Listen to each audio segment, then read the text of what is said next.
어떤 사람과 있을 때는 세상 누구보다 유머러스하고 당당한데 이상하게 특정 사람 앞에만 서면 입이 얼어붙고 상대의 눈치만 보게 되는 경험 다들 있으시죠? 평소에는 막힘없이 나오던 말들이 그 사람 앞에만 서면 목구멍에 걸린 듯 답답해지고 머릿속은 이 말을 하면 저 사람이 나를 어떻게 생각할까라는 계산기로 가득 찹니다. 상대방의 아주 미세한 표정 변화 하나, 사소한 말투 하나에 온 신경을 곤두세우며 마치 그 사람의 취향에 맞춘 맞춤형 인간이 된 것 같은 기분이 들 때 말입니다. 분명 나인데 내가 아닌 것 같은 이 이질감은 우리를 당혹스럽게 만들고 집에 돌아오는 길에 형용할 수 없는 자괴감을 남기기도 합니다. 우리는 왜 상대에 따라 성격이 급변하는 카멜레온이 되는 걸까요? 그리고 왜 하필 그 사람 앞에선 유독 내가 작아 보이는 걸까요? 단순히 내가 소심해서일까요? 아니면 상대방의 기가 너무 세서일까요? 사실 이것은 우리 뇌가 사회적 생존을 위해 발휘하는 아주 정교하고도 처절한 심리 전략의 결과입니다.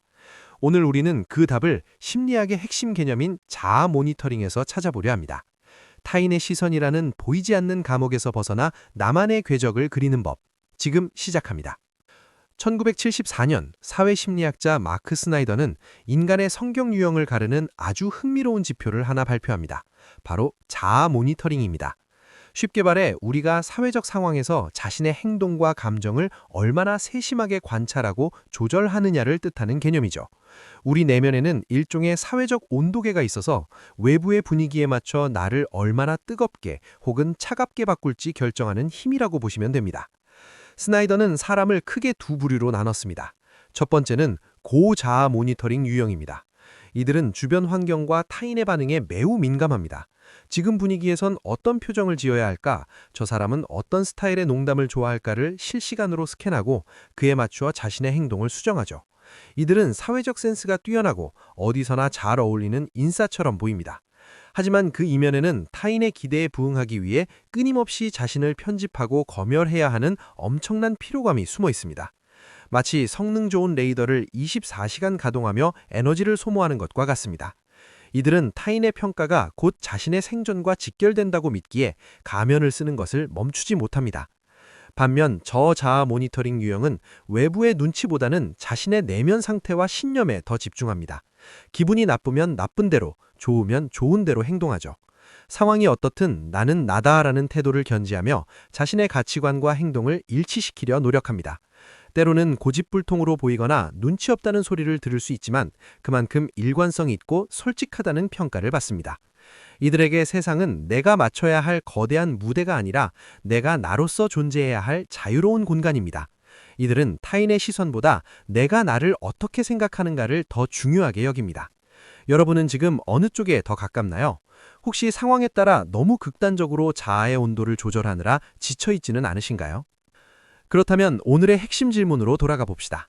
왜 우리는 유독 특정 인물 앞에서 자아 모니터링 지수가 폭발적으로 상승하며 작아지는 걸까요? 심리학자들은 이를 세 가지 관점에서 설명합니다. 첫 번째는 사회적 보상과 처벌의 문제입니다.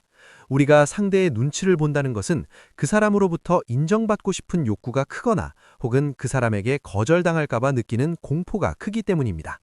직장 상사나 내가 짝사랑하는 사람 혹은 유독 기가 센 친구 앞에서 우리는 본능적으로 자아 모니터링 기능을 풀 가동합니다. 이는 원시시대에 부족으로부터 추방당하는 것이 곧 죽음을 의미했던 생존 본능의 흔적입니다. 현대사회에서 그 추방은 무시나 비난 혹은 소외로 바뀌었을 뿐이죠.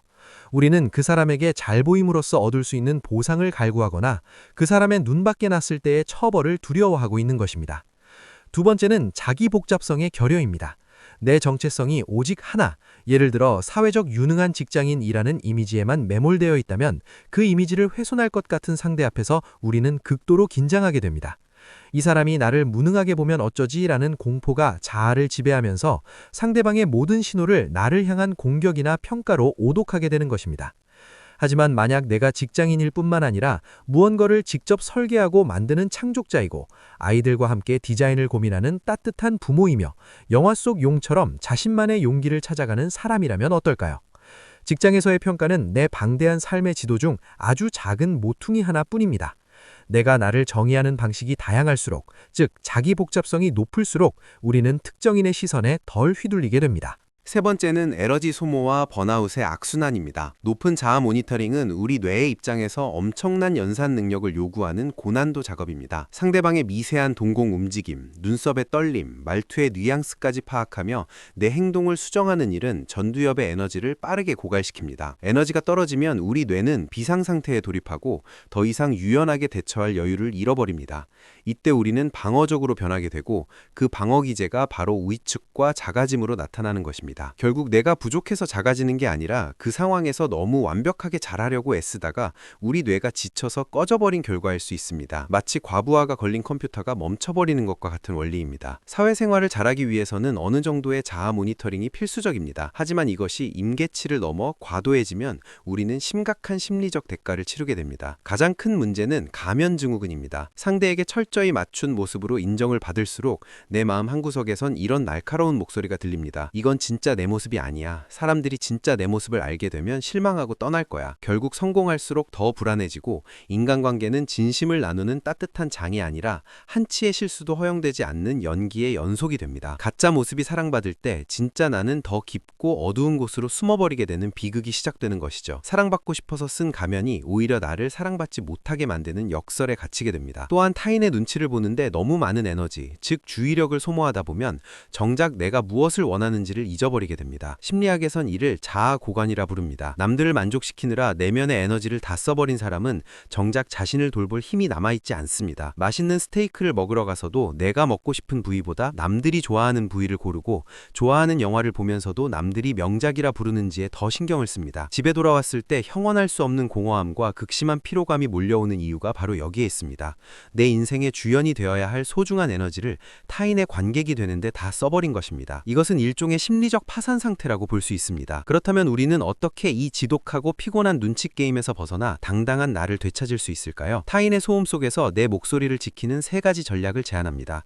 첫째, 자아 모니터링의 스위치를 의도적으로 끄는 심리적 거리두기가 필요합니다. 심리학자 마크 레어리는 자기 자비를 강조합니다. 내가 실수하거나 상대방의 기대를 충족시키지 못했을 때 나를 채찍질하는 대신 그럴 수도 있지, 나는 완벽한 기계가 아니니까 라고 따뜻하게 말해주는 것이죠. 타인의 평가라는 왜곡된 거울을 잠시 내려놓고 내 마음이라는 투명한 거울을 보는 훈련이 필요합니다. 하루 10분만이라도 스마트폰을 내려놓고 누구의 시선도 닿지 않는 공간에서 오직 나만의 취향과 감정에 집중해보세요. 내가 진짜 좋아하는 게 무엇인지, 내가 지금 무엇을 느끼는지 스스로에게 물어보는 시간이 당신을 구원할 것입니다. 둘째, 가치 중심적 삶으로의 전환입니다. 눈치를 많이 보는 사람들은 행동의 기준이 늘 외부에 있습니다. 저 사람이 나를 좋게 볼까가 아니라 이 행동이 나의 가치관에 부합하는가를 먼저 물어야 합니다. 예를 들어 내가 정직과 당당함을 인생의 중요한 가치로 둔다면 상사의 비위를 맞추기 위해 영혼 없는 칭찬을 하는 대신 정중하면서도 솔직하게 사실을 말하는 쪽을 택하는 것입니다. 처음엔 손해를 보는 것 같고 무척이나 불편하겠지만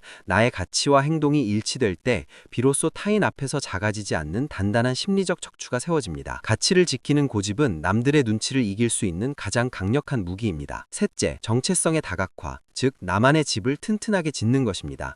앞서 언급한 자기 복잡성을 의도적으로 높여야 합니다. 직장인으로서의 나뿐만 아니라 무언가 새로운 것을 만들며 기쁨을 느끼는 나, 가족과 함께 소중한 시간을 보내는 나, 운동을 통해 한계를 극복하는 나 등 여러 개의 자아를 건강하게 키워두세요. 그러면 한쪽 관계에서 조금 작아지거나 부정적인 평가를 듣더라도 다른 자아들이 나를 든든하게 지탱해줍니다. 상사가 나를 싫어해도 나는 아이들에게 세상에서 가장 멋진 부모니까 괜찮아. 혹은 나는 내가 구상한 작품을 성공적으로 만들어낸 사람이니까 괜찮아 라는 여유가 생기는 것이죠. 내 삶의 기둥이 많을수록 한두 개가 흔들린다고 해서 집이 무너지지는 않습니다. 많은 사람이 인생이라는 무대에서 타인이 써준 대본을 읽는 조연 배우처럼 살아갑니다. 상대방의 박수 소리에 목매며 그들이 원하는 연기를 하느라 진짜 자신의 표정을 잃어버리죠. 하지만 기억하세요. 당신은 당신 인생이라는 영화의 유일한 배우이자 동시에 대본을 쓰고 연출하는 감독이기도 합니다. 누군가 앞에서 작아지는 기분이 든다면 그것은 상대방이 실제로 거대해서가 아니라 당신이 너무 과하게 그들의 관객이 되어지고 있기 때문일지도 모릅니다. 당신이 시선을 거두는 순간 그들의 권력도 함께 사라집니다. 이제 상대방의 눈에서 시선을 거두고 당신의 내면을 깊숙이 들여다보세요. 조금은 투박하고 남들의 기준엔 완벽하지 않을지 몰라도 그 모습이야말로 가장 강력하고 단단한 당신의 진짜 모습입니다. 오늘부터는 남의 눈치를 보는 에너지의 딱 10%만이라도 당신 자신과 화해하고 사랑하는 데 투자해 보시기 바랍니다. 당신의 행복은 타인의 승인 도장이 찍혀야만 완성되는 서류가 아닙니다. 있습니다. 여러분의 마음이 타인의 소음에서 벗어나 평온해지는 그날까지 심리적 거리두기가 함께하겠습니다. 이 영상이 여러분의 단단한 자아를 만드는데 작은 이정표가 되었다면 구독과 좋아요로 응원해주세요. 다음 시간에 더 깊고 흥미로운 심리학 이야기로 돌아오겠습니다. 시청해주셔서 감사합니다.